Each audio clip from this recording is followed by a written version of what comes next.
Oh, the left hand. Oh, yeah. I wish I could do that too. Mm.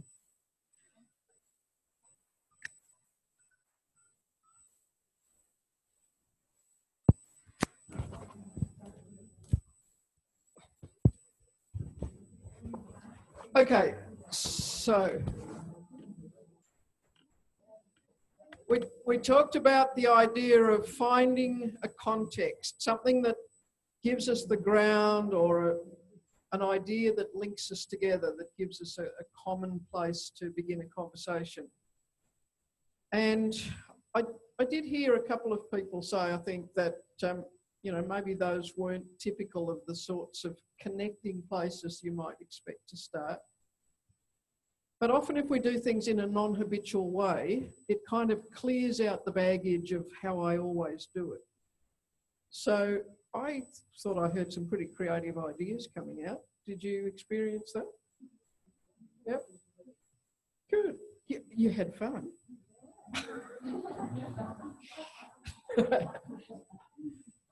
Hopefully you'll have a whole lot more fun. So what was your experience of being given both a constraint and a framework around which to begin to collect some ideas?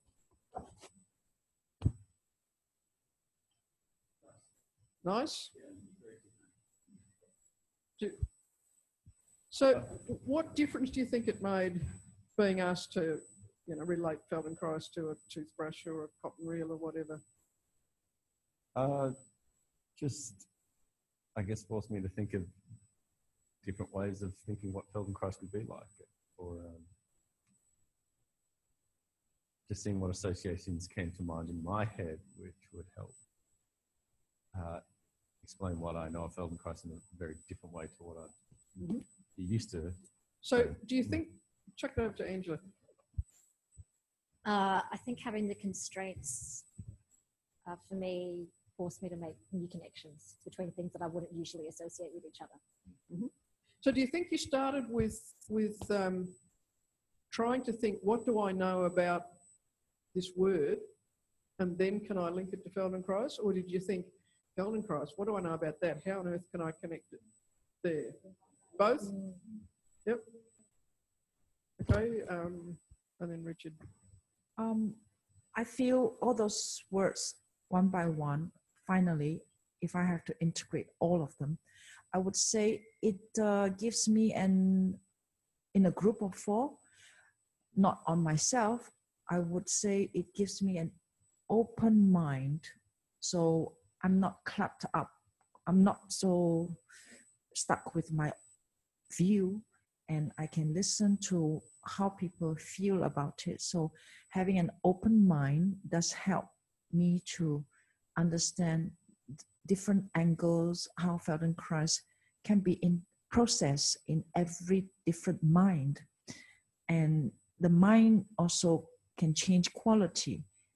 So we go through the different movement, lie down, rest, pause, sense yourself, feel yourself, think yourself, go through the thoughts, and finally do it. All those, it's just like a menu in a restaurant. You go to Italian restaurant, different menu, go to Turkish restaurant. So it's open mind. Yes, I want to try this and I want to try that.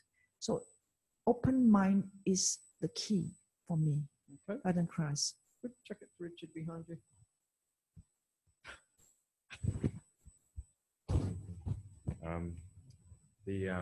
I thought it was the element of I couldn't remember what I was going to say, but now I've got it. Because we were all not expert in that, because the words were just really odd random words that we wouldn't have associated with it before, it was disarming. So none of us felt like, I didn't feel, and I kind of got the feeling within our group that we didn't have a fear about being open to express ourselves. Right. Yep. Yeah, I thought that was the really positive aspect of it. Fantastic. Go to Julie. Thank you. I thought that was personally really enjoyed that exercise and enjoyed the opportunities it afforded in the group to learn more about the people in the group, because that was a very creative exercise, and your personality comes out of it, and expression comes out of it, stories come out of it, and of course the creative connections come out of it as well. And I have no doubt that you could repeat that activity over and over and over again and get different answers from it. So if you did in fact answer the bus driver or the man in the coffee shop or your hairdresser with, well, you know, Feldenkrais is really a little bit like a toothbrush, it might actually lead to a conversation. It might, but I personally, if I was speaking to the bus driver, I wouldn't say that. Good thinking. Yeah. Context makes a difference. Maybe, yes, the car and engine would be a better analogy. Maybe, but not the river. Okay. Lockie wants it back? Oh, no, I'll get it wrong. I don't. There you go. I was going to say that was the point for me in that exercise. It's okay to get it wrong, to stuff it up and to come up with just an awful explanation. All right, I'll try again next time. Yeah, and that's an important freedom to play with every now and again, to allow yourself to make an approximation and notice the effect that has. Is that the effect I wanted? Not quite, so I'll have another go.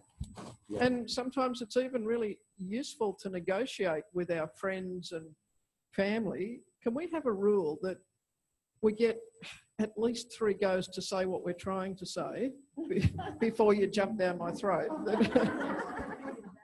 Because I don't always get it right the first time. So let me do, no, erase, wait, I'll have another go. No, that wasn't quite right either. Try this one. And yeah, I had that with the metaphor. I had this really good metaphor in mind, but I just couldn't explain it for the first time. So I needed to. Okay. I don't know how I'm going to express this. I think a lot of us found that to be a really rich learning experience. And I was just thinking about Feldenkrais as a learning method, and that maybe that was an experience for us to see how rich it can be to learn through play. And play with maybe others. It was a metaphor. Sure. So, I mean, what I find often when I try to get into explaining the Feldenkrais method is there are no constraints. It's just too big. And so to try and think what would be some kind of starting point that I could hang a conversation or some ideas on begins to sort of pull things into something that might be manageable. So to begin with, well, it's sort of a bit like what did we have the other day, a cross between yoga and physiotherapy. You know, maybe that's not the most brilliant description of the work, but maybe it's a starting place. You know, some people will say, well, it's kind of like Tai Chi, but lying down. You know, it's not a real answer, but it's the first approximation that allows you to get a sense of, does this person actually want to have a conversation, or were they just sort of being polite and they're really not interested? So conversations evolve in interchange between the two people. Sometimes it's my idea that's leading, and sometimes it's their idea that helps me to search to find the next connection. So if you enjoyed learning about each other through that, here's your non-homework. Maybe while you're having cups of tea or lunch or sitting outside or whatever, you could say to each other, so what is Feldenkrais like?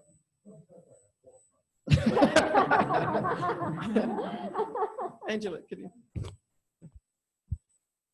How do you describe it, Jenny? Like if I was like, say I was, I'll give you a context, like I had say an injury or something, like a back injury, and I said, well, what what's Feldenkrais like? How would it help me? What would you say? It does vary depending on the day and the person and whether they're on the end of the telephone or whether they're actually under my hands. I have a range that I kind of pull out periodically. I mean, I was working with a guy that had traumatic brain injury, who had been a mechanic in his prior part of life. And he was getting caught into trying really hard. You know, he was desperate to be able to stand up and to be able to walk, and he couldn't. He could barely hold himself up in sitting. So anything, there was huge effort that just engaged his whole system. So I talked to him about, we're going to do just a little bit of the movement because we want to get the steering right before we put our foot on the accelerator. Otherwise, can you see what happens is when you put your foot on the accelerator too soon, you flood the engine and everything stalls. And I think it sort of made sense to him. Made sense to me. I thought it was pretty brilliant. But, but in some contexts that would work. Other times when I'm working with people, particularly stiffer, older guys, and I'm kind of doing tiny, tiny movements and not much is happening, and I might get the sense that they're really wondering, what on earth is she doing? You know, this is a waste of time, at which people do. Sometimes I would say it's a bit like when you go down the shed and you get out Grandpa's old toolbox and the hinge is rusted.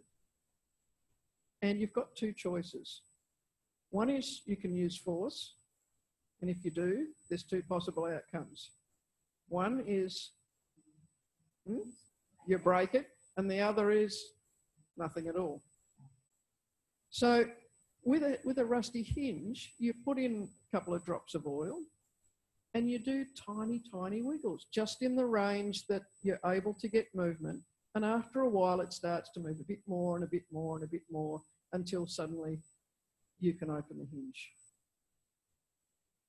And sometimes it's a bit like that with us. We get a bit kind of rusted up and stuck, and small movements invite our self-lubricating joints to bring the movement back.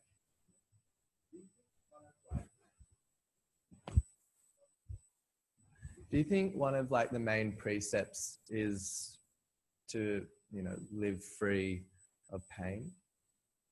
Like, is that kind of like, I don't know, because this is how it was presented to me originally.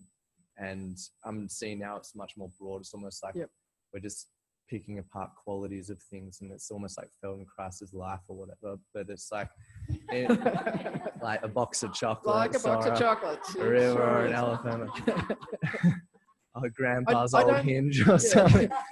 Look, it's a beginning of a conversation.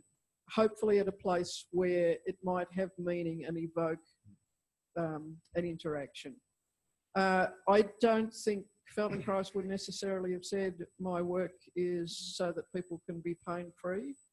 I think there's a human desire to have a life that's not marred by pain, and yet, you know, humanity and life is constantly challenged with all kinds of pain. It's a signal to us to pay attention to something. So Feldenkrais really was about helping to restore each person to their human dignity. There was a much bigger picture. You know, his work grew out of his curiosity about movement and about self-preservation in many dangerous and challenging situations that he grew up and lived through. It was about being able to walk when his knee wouldn't support him and the doctors couldn't help fix it. But it was much more about kind of being a fully evolved and mature human being, and together making a society that was a better place to live in.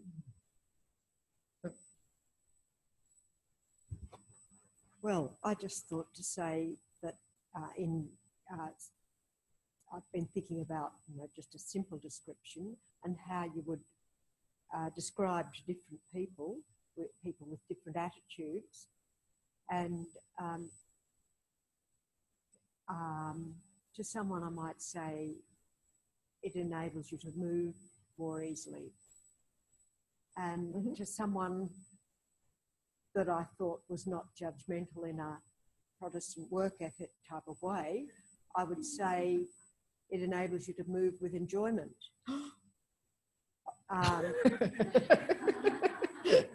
That's a very fine and important distinction. Yeah.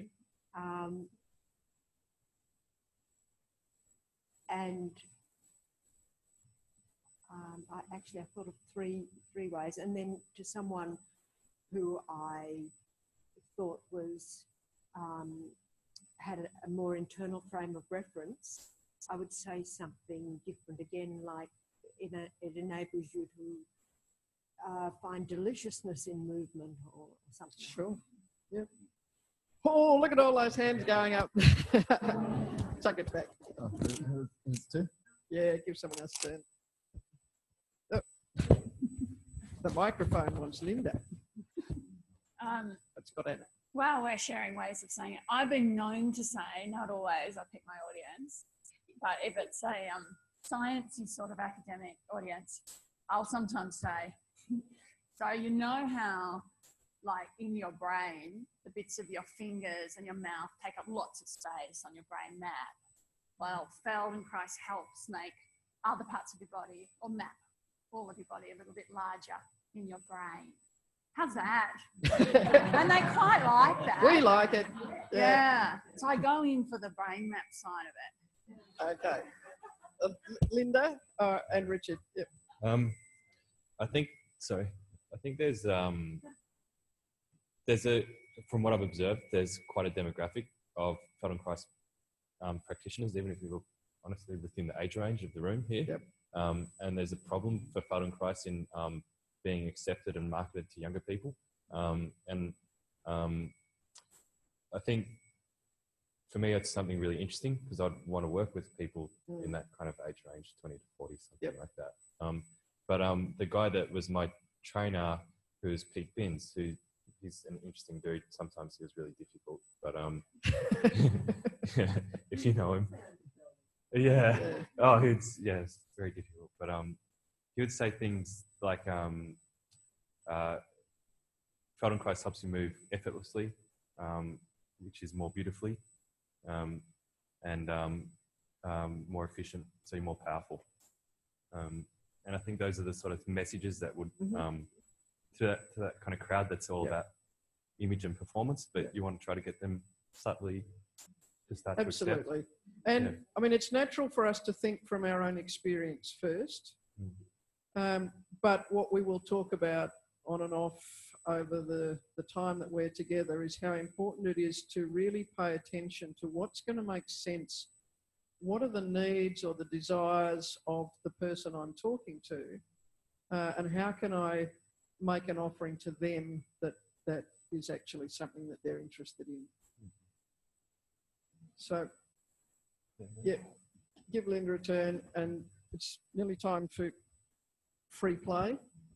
So, just quickly then, I absolutely agree that it's horses for courses, but sometimes you're talking to groups of people that contain lots of demographics and whatever. And something that struck me that didn't come out in our discussion, and I know Susan referred to it in a sort of disparaging way, but is mindfulness, because in a way it is absolute mindfulness, but with the aim of being aware of how your body moves and choosing ways, or being aware of ways that can make it move more easily. So, and that mindfulness means a lot. It's got a following. Mindfulness has, and people. You know, I might even adjust what you're saying slightly, that it's mindfulness not to make your body move better, but it's mindfulness of moving your body in more easier and more comfortable ways that enhances your skill of being mindful. Yes, because I think it does so make that you you more can mindful in lots of ways. Yeah. Not just I just do a relaxation before I drop off to sleep. And I've just noticed over the last week doing this, I feel things much more clearly than I did before. Yep. So. Yep. It's mindfulness through movement. In our talks in the cafe, finishing the class with Margaret in Sydney, we were laughing about something happened because she teach in a university, in uni, and put a flyer or something like that. Yep. And some people from the university asked, "Oh, what is? It's a kind of religion." Well, then, guys, That's right. and taking point of this idea, I always love this method, since I know, because it's opposite of the dogma. It's opposite of saying to someone how to do this in a right way, because it's very respectful on the way. I think that why I'm here as a trainer, because I want to become a trainer, is to develop this quality of observe the other and to have the respect from the other, and try to have this as a part of my way to live also. Because they are not right or wrong, like an apple, the apple primitive, the right, wrong, and that's why I like so much this method. Thank you. So for a number of years, I belonged to a business breakfast group, and every week we'd get together, and part of the process was to go around and you'd stand up and say, you know, my name's Jenny Evans from whatever the name of the practice in the suburb. And then I had a minute to convince these people that they could speak on my behalf and help find clients for me. So it might be telling a story about, you know, someone I'd worked with, or a particular type of situation that might prompt them to refer people to me.